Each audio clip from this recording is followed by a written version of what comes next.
Hello everyone, my name is Maya France here with my partners Akul Singh and Chang Zhang, and today we will be presenting our project on the execution phase, behavioral profiling and classification of ransomware families. In the fight against modern cyber threats, understanding a malware's true intent or its behavior is essential, and that is the focus of our research today. Let's start with the problem, which is that ransomware has evolved into one of the most significant and costly threats in the digital world. In short, ransomware is a malicious software that prevents legitimate users from accessing their systems, files, and networks. This is typically achieved through an intense cryptographic algorithm. The main demand in this malicious attack is payment. It's often asked for in cryptocurrency due to cryptocurrency's anonymity and irreversibility.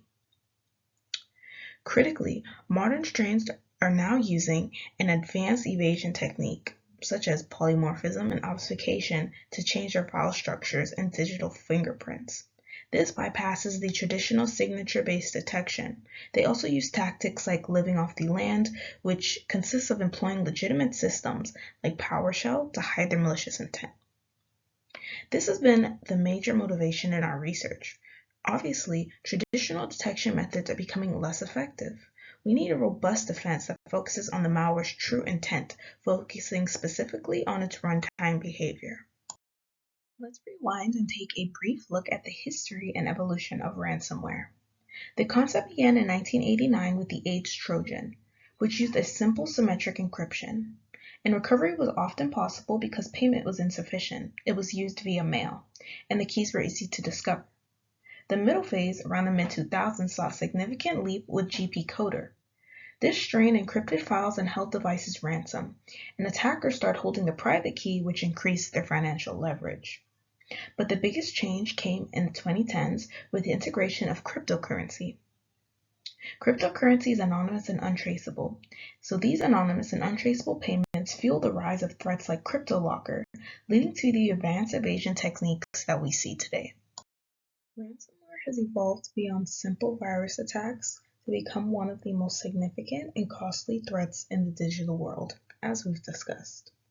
The fundamental function is that it is a malicious software that prevents legitimate users from accessing their files, systems, and networks. This malicious locking is not easy. It is achieved through the use of intense cryptographic algorithms. Following the encryption, attackers demand payment, mostly in cryptocurrency because of its anonymous and untraceable nature, to ensure that they receive the payment without revealing their identity. The result of all these factors is a massive economic impact because, from its origins in the 1980s, ransomware has now grown into a multi-billion-dollar threat landscape. The continuous technical and financial escalation of this threat proves that the defense focused purely on the malware structure is no longer adequate for the issue. This is why our research will focus on the software's runtime behavior. Limitations of traditional detection. Now we'll go into detail on why traditional signature-based detection methods are failing us today. These traditional systems operate by inspecting the malware's code or file structure before it executes, a process known as heuristic analysis. They look for a specific signature or digital footprint. The main problem with this is polymorphism or obfuscation. With polymorphic ransomware, it changes the file structure, metadata, and even its digital fingerprint with every infection. So it's pretty much rewriting itself to generate an entirely new, never-seen-before binary signature. Because the file looks new to the heuristic analysis tool, it bypasses detection and makes the defenses practically completely ineffective. The second major challenge is living off the land or LOL bins. In this technique, it involves the malware using legitimate system tools like PowerShell or even compression utilities to carry out parts of its malicious attack. So when security software sees PowerShell running, it knows it's a legitimate system tool and not a malicious one, which helps the attacker hide the intent of the normal system's operation within the noise. Therefore, showing that relying on this heuristic analysis or signature-based matching is no longer a robust defense. We're forced to shift our focus to what malware does when it runs, rather than what it looks like when it's sitting. And now for the next part, we will cover the project objective. Hi everyone, my name is Cheng Zhang. Now I will continue with the objective of our project. Our main goal is simple. We want to build a behavioral-based framework that looks only at the execution phase of ransomware. Why the execution phase? Because it's very hard for attackers to hide their behavior at this moment. During this phase, ransomware shows clear signs. Unusual file I/O active, encryption related API calls, process creation, registry changes, and very fast file renaming. These signals help us not only detect ransomware, but also identify which family it belongs to. So our final objective is to extract these behaviors, create profiles for each family, and train a machine learning classifier to organize them. Now I'm going to explain our methodology. We start with the motivation behind our approach. Traditional detection methods rely on file analysis, but ransomware can easily change its appearance, so static analysis alone is no longer enough. That leads to our core idea. We focus on dynamic runtime analysis. In other words, we observe what the ransomware actually does when it runs. The key moment is the execution phase. This is when the ransomware has already started operating on the system. At this point, the molecules action become clear. We can see the true workflow and the real intention. During execution, we can fully observe its behavioral patterns. For example, how it touches files, renames them, calls encryption APIs, and creates new process. These behaviors are important because they are the most distinguishable, and they are also the hardest for attackers to disguise. So focusing on runtime behavior gives us stronger and more reliable signals for profiling and classification. Keep the project clear and manageable. We limited our scope to the execution phase only.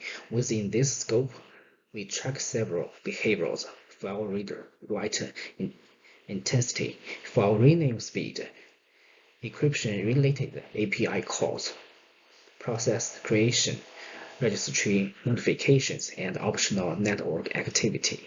We selected this because they are the strongest signals of ransomware behavior. They are also the most reliable for profiling and classification. By narrowing the scope, we stay focused and produce clean and meaningful results.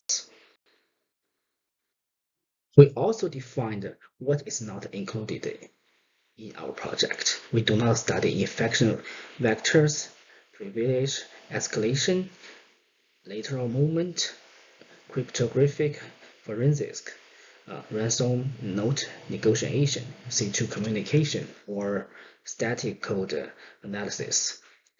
Moving these topics keeps the project safe and feasible. It also allows us to work in a simulated environment, so we never run real malware. This approach stays compliant with research guidelines. Now I'm going to explain the features we use. Ransomware families show consistent behavior when they run. These behaviors are very difficult for attackers to hide, so we identify several key features: file I/O activity, file rename frequency, cryptographic API calls, process creation, registry changes, and optional network request. These features become the behavioral profiles that we later feed into our machine learning classifier. They gives us a clear and reliable way to distinguish different ransomware families. Now, for the next part, we will cover the dataset and model development for our project. My name is Akul, and now let's discuss the dataset and model developed throughout the course of our project. To start off, let's talk about the profiling frameworks. So we wanted to establish a framework that converted the execution phase telemetry data into signatures for each ransomware family that uniquely identified them. Thus, the framework we created used the process as follows. First, we normalized the data gathered to eliminate fluctuations that could stem from system resources, execution time variances, and so on. And then, after that, we generated a profile for each ransomware family with multiple instances being maintained per family in order to account for natural variations.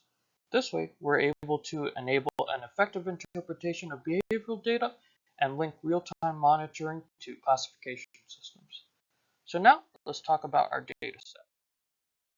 So, following our framework, we constructed a synthetic data set based on published studies to ensure safety and so that we didn't need to handle live malware and risk machines getting infected. The data was also generated based off of real-world data and was aligned off of the behaviors of known ransomware families. So our data had 988 instances of data covered and spanned the ransomware families of Locky, Revil, Ryuk, and WannaCry. We split the data into an 80-20 split, so 80% was used for training and the other 20% was used for testing. So now let's talk about our model. For our model, we decided to use a random forest classifier model. This is because it's a supervised machine learning model and it's commonly used for classification, and in our case, it could separate the different instances of ransomware families and identify each instance belonged to which family. We also used a mix of cross-validation and hyperparameterization in order to train and improve the model's performance.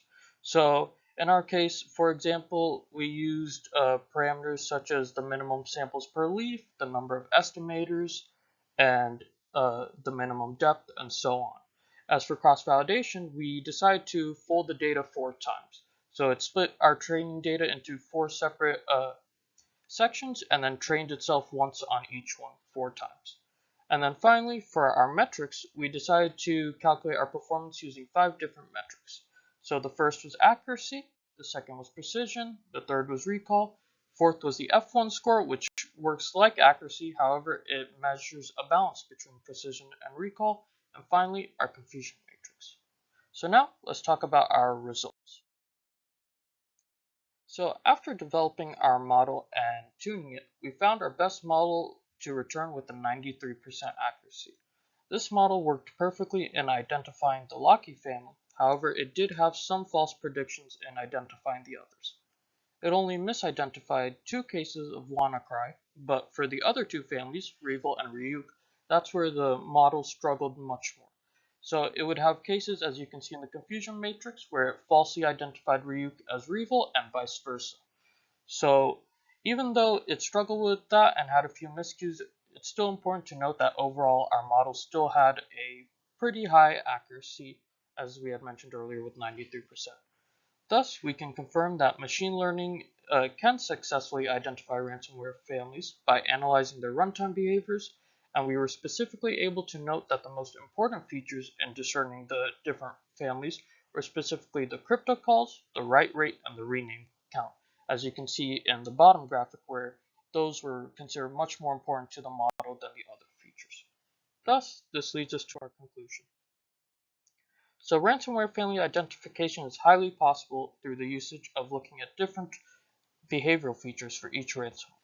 We were able to successfully develop a model with high-performing results in differentiating the different ransomware families, getting a 93% accuracy across 4 different families.